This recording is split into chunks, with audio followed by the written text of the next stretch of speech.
Oh my goodness. Oh, okay, so listen.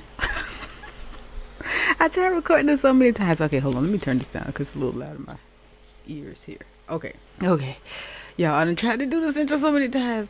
I feel some type of way because I disappeared for a little bit. Ooh, so listen. My bad. You know me. You know your girl. Y'all know y'all weird friend. I ain't gonna stay gone, but so long. All right. So, so let me get this. All right.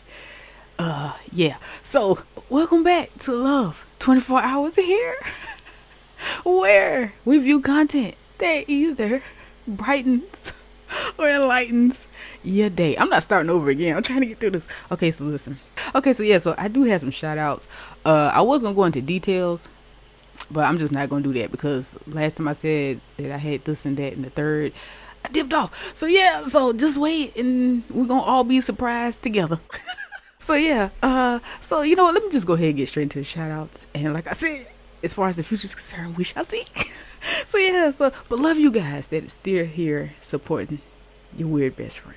Let's jump into the shout outs.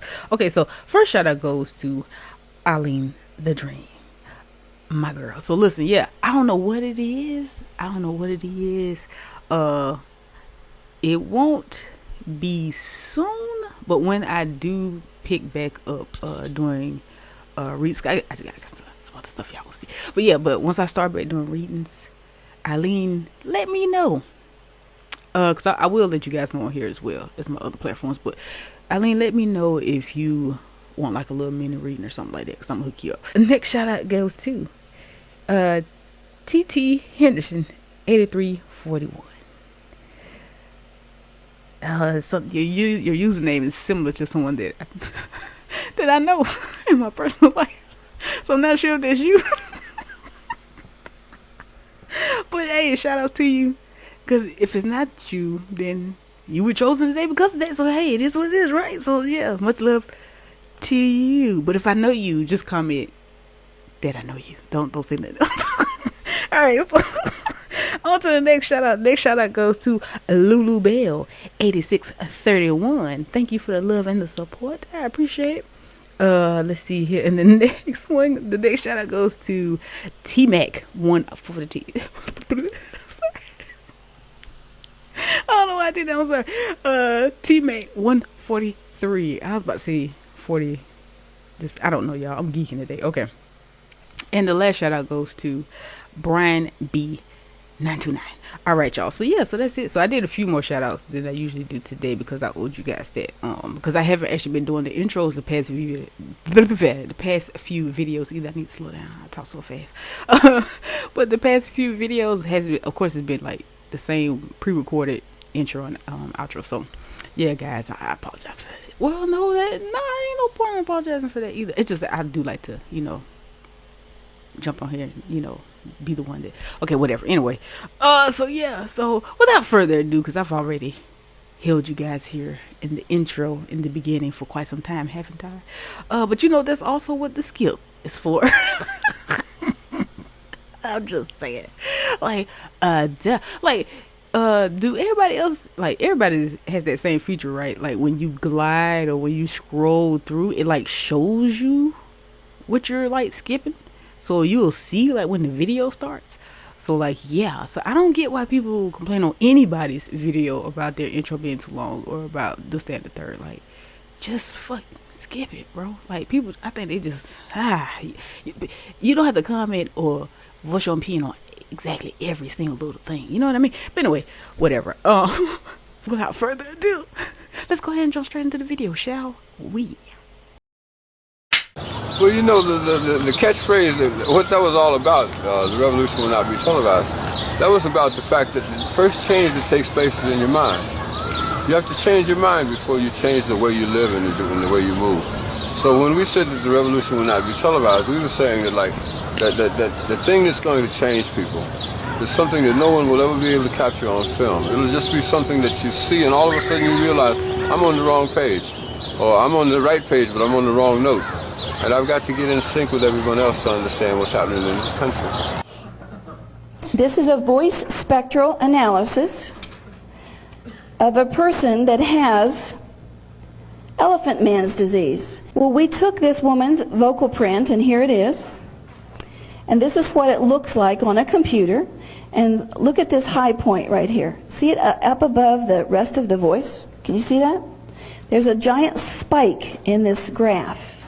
We were able to look at that spike, and it told us exactly what compound in her body was causing this.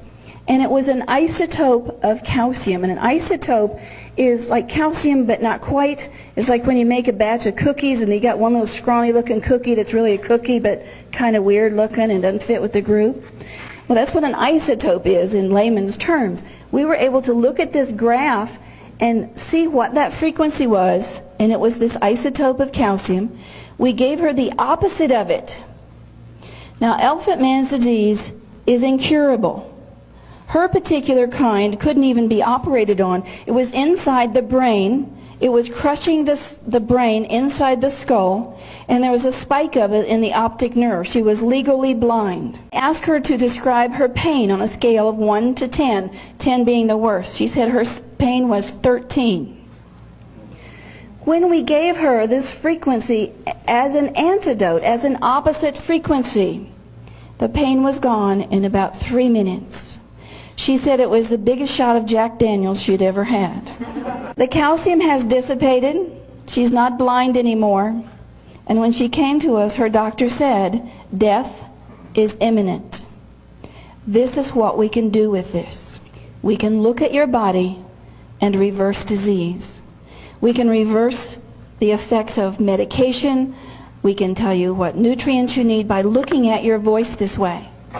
There's also another way to look at your voice, and this is a different kind of voice spectral analysis. This is another way that we look at the voice. This is a different kind of computer printout, and in this voice I have marked some of the things that's going on. You still have this C, D, E, F, G, A, B, still have all the notes in your voice, but each of these notes have about 100 increments if you're going to use 2 decimal points. In this person's voice, they had A missing. Can you see that? It's obvious. And this one was very, very tall. There was too much D sharp. From these kinds of patterns, we're able to tell what kind of disease your body is susceptible to. In this particular person's voice, and this is one of the university professors we work with, we looked at the note of A, and we looked at the note of D sharp, and we could tell that he had a metabolism problem. And it dealt with hydrochloric acid. And we know that from some of the formulas that we've used. So we gave this man hydrochloric acid by frequency. Not by pill, by frequency. And you'll see when the next print goes up, what happens to his voice. It's clear and clean all the way across.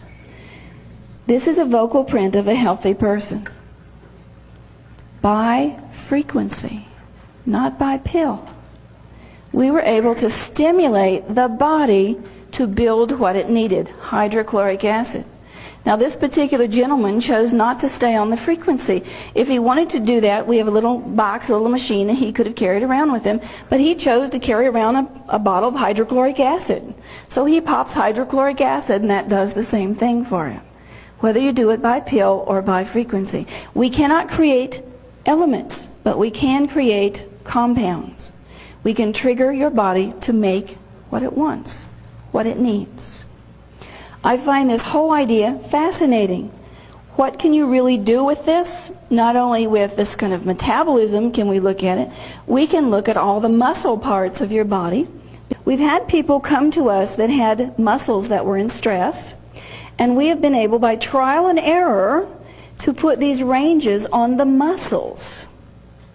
We know by testing people whether to make them weak or strong, what can happen with that. A lot of people who've had strokes are paralyzed all on one side, and that's been a great gift to us for them to come to us. I have all the muscles in the body mapped except these little ones inside the nose. What does the cold water do? First time you go into cold water, you learn to breathe deep.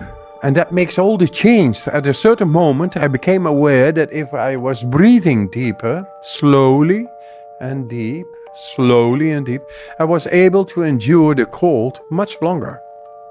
That means that if we go into deeper breathing, we are able to activate deeper mechanisms that are able to make us a lot stronger. What is the sort of key parts of doing the breathing technique correctly? Now you take a full breath in. Hold it and press it to your head. You're going deeper in the tissue. Now you're entering into the deepest part of your brain. It's going to shoot out adrenaline, epinephrine. The adrenal axis is now in activation. Now slowly but surely, 5 times more blood will flow into your brain and your heart. You feel peaceful. You have it fully in control. 3, 2, 1, let it go. This is where the bacteria suddenly had no chance. The virus has no chance. Why is it that the world doesn't know about this? Why is it that the scientific world is not examining this? And the 2 most important glands for opening up your psychic ability are the ones in the center of your brain.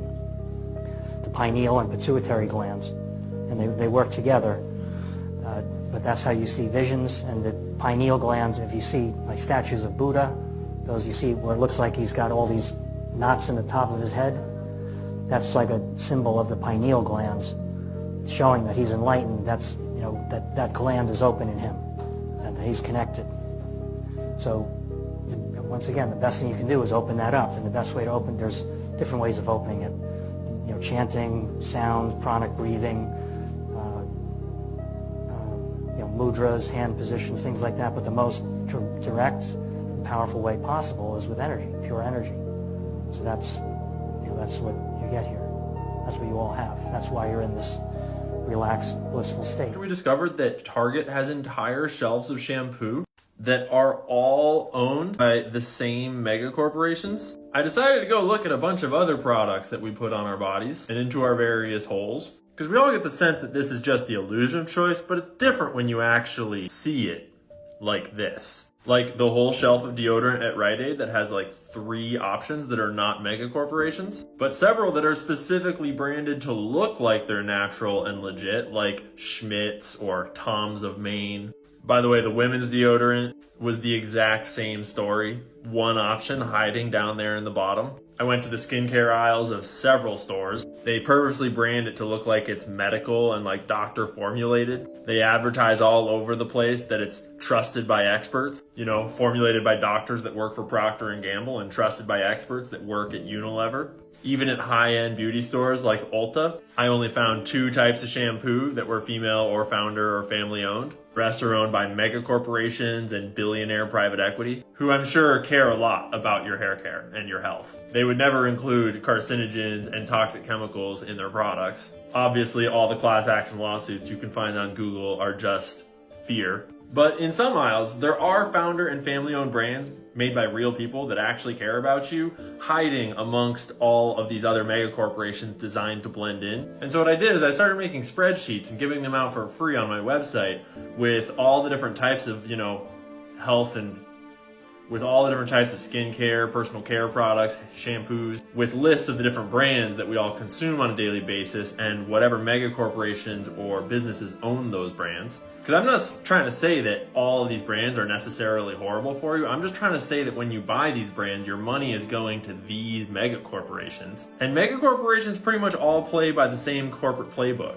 Target's top shareholders are Vanguard, State Street, and BlackRock, along with a bunch of investment banks and private equity funds. In about 4 hours of work, their CEO makes as much as the average Target worker makes in an entire year, which only totals up to $17.5 million in 2023. I mean, poor guy got a pay cut. How is he going to afford the mortgage on his extra condo in the Caribbean?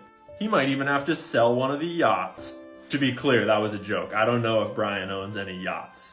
Not trying to spread misinformation, TikTok, just pure facts. I'm sure Brian is a great guy. And a lot of people misunderstand my message as being like capitalism is evil and capitalism is the devil, and that's not really what I'm trying to say.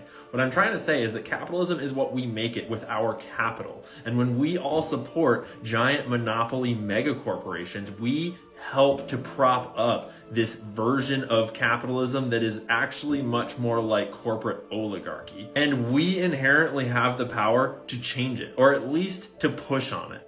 If we stop spending our money on this and start giving more of our money to companies like this, we can very much change the world, which I know sounds corny, but it's true. The reason why megacorporations do this is so that they can maximize the chances of the most of our money being spent on their product. But we all have the power to go into this aisle and to find that one little spot where the real companies owned by real people are hiding and to spend our money on those products. Because that money does not go to multi-million-dollar CEO bonuses. It goes to employees at real companies that actually take care of their people. It goes to voting for products that are not filled with chemicals that cause hair loss, that then let those same companies turn around and sell you products to prevent hair loss. I'm not making that up. The aisle at Target has both those products, both owned by the same companies, both on the same shelf, right next to each other. I can't imagine why. So I know times are tight for a lot of people. I know the economy is horrible and it's probably gonna get worse. But personal care products are a great place to start changing your spending habits, because it's not like food that you have to consume every day and you have to spend tons and tons and tons of extra money to buy better brands. You just have to buy, a better brand once a month. Every couple weeks. This is a multi-billion-dollar industry. It's massive. And if we all start voting in it with our dollars, we stand to change everything. 2023 was pretty depressing, and I guarantee you 2024 is gonna be just as or more depressing. But my 2024 is gonna be all about things that we can do to change, to make the world a better place. And we all know the world is run by money. So start using yours to promote businesses that make the world better, not worse.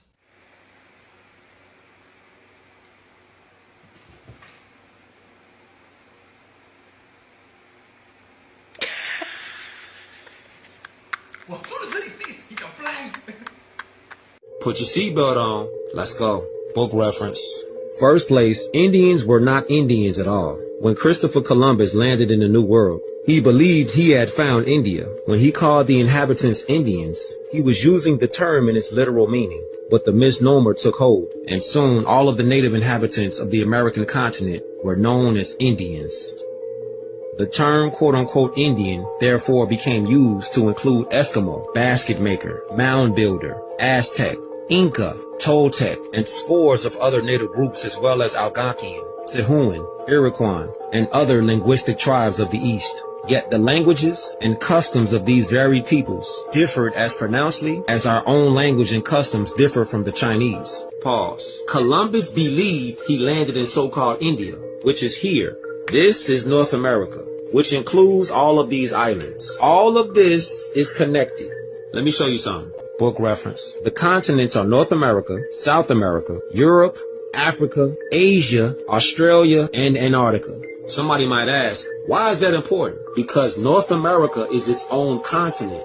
Here, so-called India is in the continent of Asia. So the trick has been to get the true Americans to misidentify as Indians or African Americans, to disconnect them from their inheritable lands and birthrights. This is why you ain't get your reparations yet, because you're not claiming the land you from and your free national name, Moorish American.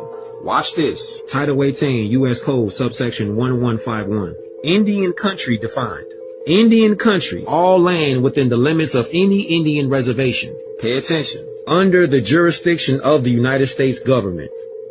Did you catch that? Under the jurisdiction of the U.S. corporation. We as a people will not have economic power if we don't own property. We will never own property if we don't have allodial titles. A person cannot get an allodial title without sovereignty. Sovereignty is only granted through nationality. Sovereignty is only granted through nationality or from delegated authority given from a national. We cannot fix the problems of our people until our political status is correct, and it's only done through nationality and nationalizing. I ever wonder why there are different blood types? Stick with me, I'm about to show you why. Before we get started, let me just say this. I might be about to really trigger some people. So if you feel like you want to get real disrespectful, go ahead and scroll now, because I would really dislike if you were in the comments arguing with yourself. Only time people feel they need to argue is when they feel they need to prove themselves. I'm not doing that for anybody. Well, that is, of course, outside of what I'm about to show y'all right now. So before I get y'all the facts, let me make some things make sense to y'all through symbolism. Y'all know how in the music industry there's some rap beefs going on. Particularly everybody teaming up against Drake, right? Drake is also associated with Draco. Draco being draconian. Draconian being a reptilian. Okay, so now keep that in mind. Now think about the dragon that was on the Empire State Building not too long ago. And everybody was like, oh, that's just for a movie promo. Remember, everything is symbolism. Well, let's just say this. In my mind, TikTok, everything is symbolism. For those who don't know, Draco in Latin means dragon. If you've seen any of my previous videos talking about the sun being God, then you are familiar with the concept of the feathered serpent. The feathered serpent is the creator of the monotheistic system, the Atlanteans, Sumerians, and Lemurian, aka the copper-colored people, aka black people, so-called black people. Just hold on, I told y'all I'm gonna make it make sense. Now you have a brotherhood of the Dracos, aka the dragons, and the feathered serpents. In mythology, the serpent represents many different things, but the serpent also represents the copper color race. They're also referred to as the Naga serpents. You may have heard the Naga people. This is how the derogatory term for black people came about. They changed it from Naga to y'all know the rest. Okay, so with all that being said, with us knowing who wrote the Bible, does it now make sense as to why the serpent was depicted as evil? The serpent represents immortality, aka black don't crack. That's why you always hear that term. Way back in the day, the Anunnaki gods used to walk amongst the ones depicted as the serpents. They began merging DNA. Let me say this. Copper-colored people have DEA, deoxyetheric acid. All other races have DNA, deoxyribonucleic acid. These molecules in our cells contain genetic information about us. This is where blood types come into play, because the Rh negative blood is said to be reptilian blood. Anunnaki gods started interbreeding with the copper color race, aka the feathered serpent people. So in my previous video when I talked about Elohim, aka many gods, this is what I was referring to. You had many Anunnaki gods that were creating different species or different races of people, hence the reason for different blood types. Now bringing it back to the symbolism, especially in the music industry, this is where the they not like us come into play. They not like us can be interpreted many different ways. It can be interpreted on a scientific level, on an esoteric metaphysical level, or on a physical level. So to bring it full circle, in the Bible when they talked about being created in God's image, they were talking about mankind, a kind of man. Copper-colored people are considered sons of God, God's son, because we are the people of the sun. When the Anunnaki merged or interbreeded with the copper-colored race and created other races, that is where that Bible verse comes into play. You were created in our image, which means that you have us within you. So to answer everybody's question who's been DMing me and also putting it in my comments, did every race start off as black? No. Does every race have black within them? Yes. So-called black. Yes, because of eugenics. Now that we have all this cleared up, I'm going to go ahead and play a clip by B-Dell, who I love listening to. He's going to break down who's really running the show. It's just when you think you know, you have no idea. Because trust me, when I found this out, I was flabbergasted. Before I play this clip though, I think it's important to know, if you haven't watched my Son is God series, I truly urge you to do so. I also have a video breaking down my interpretation of the 144,000 and how that is a frequency. In order to reach that frequency, you have to reach true enlightenment. True enlightenment is the understanding that everything is you and you are everything. It means you are not separate from anything or anyone. Which also means that whatever I just told you about who was created by who, at the end of the day does not matter. For anyone who thinks that it does, that is root chakra energy. I used to be just like that. I think the sooner that people realize that identifying people by their skin color is something that is brand new. That is Western civilization behavior. And it was brought about to keep people divided, so that the entities in the next clip that I'm about to show you can continue pushing forth their agenda. It's just important to give y'all the facts. It's important to know where we come from, to know where we're going. Now let's get into this clip. Today we're going to be breaking down the complexities of the esoteric infrastructure of the black nobility, who are black faces who hide behind the perception of the European power structure in the matrix system through eugenics programs, economic disenfranchisement, dehumanization, and Eurocentric theology that takes you away from your sovereign capacity as an indigenous person in the geographical landmass of America. So as I told you before, the unseen hand is the hidden hand, and the hidden hand is the black hand, and the black hand is the black nobility, right? So all throughout ancient history, all they did was a bait and switch. They did a bait and switch and gave you the false perception of Europeans being in power when really it's the black nobility who are black faces, right? So right here, you're looking at Charles V was actually a swarthy man, right? So all they did was a reverse of frequency, right? Inverted knowledge. In analogy and microbiology, you would know that you get the recessive from the dominant. You don't get the dominant from the recessive. So that you have to understand that they got their concepts of and ideologies of white supremacy from black people who was already on the planet way before them, because they wasn't created until 4086 BC, right? So now we're going to get into some theological context, because all this is basically prophetic, right? Now, when you go to the L's Holy Injil, which is basically a transliteration of the book of Revelation, and you go to Revelation 17:17, right? It says verbatim that the evil reptilian that is going to give their kingdom to the beast. Now, who is the beast, right? The beast is basically the personification of the Canaanite bloodline who was cursed with leprosy, and these are also connected to the Pflugerod bloodline, who have 6 ethergenetical properties that has the same DNA sequence as animals, right? So that's why I said, like, the beast is basically a personification of the cursed bloodline. The evil reptilian is the personification of the black nobility who are connected to the jealous god Enlil, right? The 200 fallen angels. So as y'all can see, nothing is what it seems. And as B-Del said, everything is inverted, which just means when they tell you it's up, it's really down. So in our mind, we thought that the 13 families were the ones running the show, when in reality it's the black reptilians. So in my previous video where I talked about them walking amongst us every single day, that's absolutely true, because we are them. If you know about duality, you know that there's good and bad in all things. So yes, while you have some negative reptilians, you also have benevolent reptilians. This is why they consider part of your brain the reptilian brain.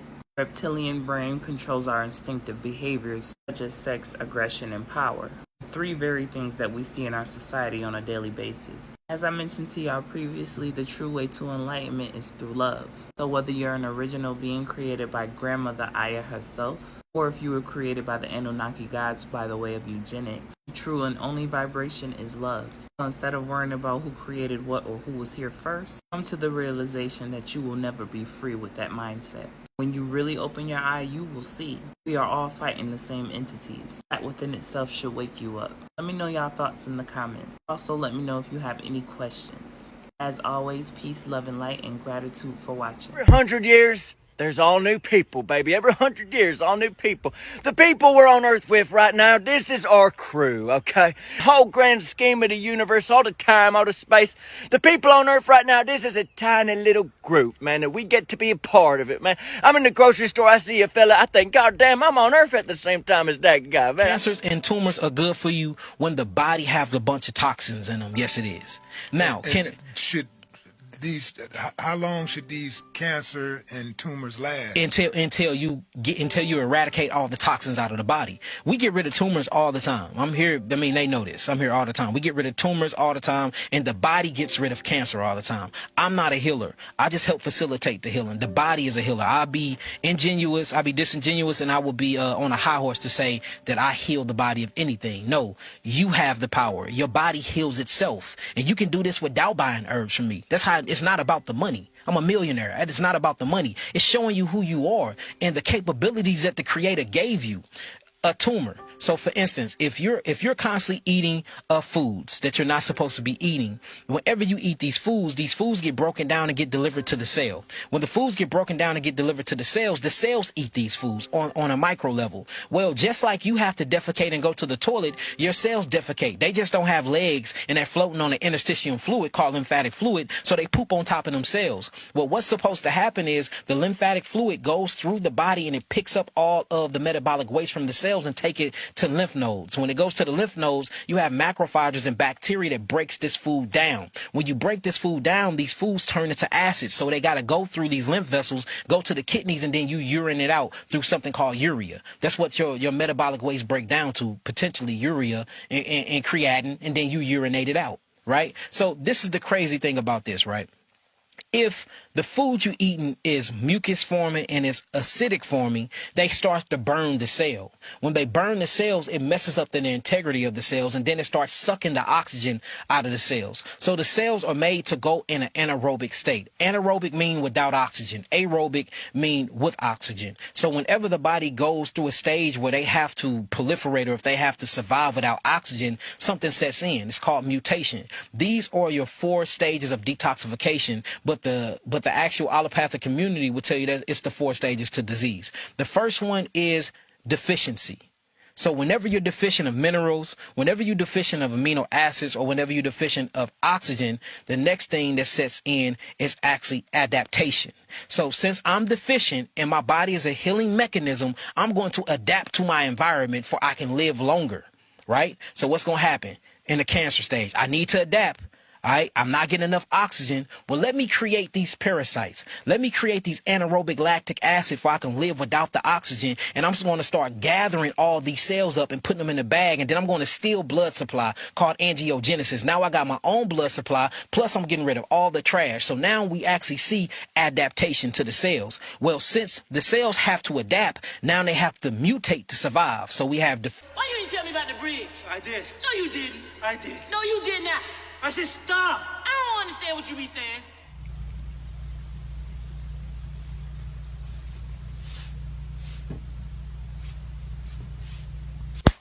Breakfast with Dad's event for middle school boys in South Dallas. We were asked to help get some extra guys to kind of stand in as surrogate fathers and mentors for the kids whose dads couldn't make it or don't have a dad in their life. On Facebook, they put out a plea for 50 additional men to show up. And word spread quickly. It shut down the volunteer site on DISD. The site crashed because we had so many men signing up to participate. We have some room over here to your left, my right, and in the front. Instead of 50, around 600 showed up. So let's fit in. We got a bunch of brothers still out there getting signed up. Men of all ages, races, and backgrounds filled Dade Middle School's auditorium. We are extremely excited about this event. And as the principal welcomed the students in, Good morning, sir. How you doing today? it was a loud speed round of introductions in an effort to connect. On the left is Christian Anoha. He said he didn't hesitate to sign up for this event. Why was it important for you to come today? I just wanted to make sure that I was able to give back. You know, in my life, I had men around me that, always, gave me an opportunity and provided me support, so I just wanted to do the same thing. He and the other well-dressed volunteers brought extra ties Not the little forehand wizard. to teach the young men of Dade how to tie one. Christian said he used to wear clip-ons Well, you tuck it inside here until his fraternity brothers showed him the way. and slide it up, push it up. Now he gets to share his knowledge of knots. So how'd it go? Well, we kind of stumbled a little bit, but we got it there. But not all the men were as well-versed in the art of the half Windsor. So he was like, okay. It's like, we're gonna have to redo this one. But it was a very productive day for me and my friends. Exorion McCorder joining his peers at the second half of this event, where the kids were eager to congregate around their respective curiosities. Fathers and mentors offering what they had to give, So how do you like it? including guidance. You're taking a giant step in a positive direction. With everything that we have going on in life, as far as work, your own children, but you fail to realize that there are kids out here that, need someone to speak, need someone to talk to. I think Zorion, he was, one that is just basically a testament to that. He opened up, more than I, would have thought. So much more than me speaking of who I am, he was a person that was, willing to just pour it out. And for Zorion, his takeaway after an hour-long conversation with Christian. All I gotta do, hope and pray, and continue to be positive around me, my friends, family, and my future mentor. Breakfast with Dads, wrapped up arm in arm, with a bond so big it couldn't fit within this screen. All right, great. If you just please bow your heads and close your eyes. You know what you did, Shane? Oh! Sarcasm! Oh my God! You look crazy as fuck. I know, bitch. It's funny. All right, y'all. So yeah, I hope you guys enjoyed the video. Yes, so you guys, I appreciate your time and your energy, you feel me? I hope you guys leave here with something positive today, whether it was a laugh or information, really, or something that just got your wheels turning to whatever something may have gotten confirmed or whatever the case may be. So yeah, so okay, so let me go. So yeah, so I hope you enjoy the rest of your day or night or whatever, and until the next video, peace out.